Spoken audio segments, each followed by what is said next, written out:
How to redeem code Temu tutorial. Hey guys, welcome back to our YouTube channel. Without any further delay, let us get started. First of all, launch a Temu application and make sure that you are logged into your Temu account. You'll see a homepage like this. Here you have to tap onto Use section from your bottom bar menu.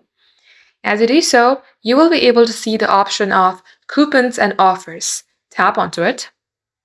And here, you can enter your coupon code. Recheck the coupon code that you are entering, then tap on Apply. If your coupon code is correct, you can successfully redeem it. If it's incorrect, it will show you the code is invalid. You can also see the used coupons and the expired coupons that you have used.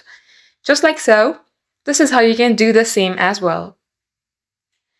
That is all for today. Thank you for watching the video till the very end. If it had helped you in any ways, then do like and subscribe.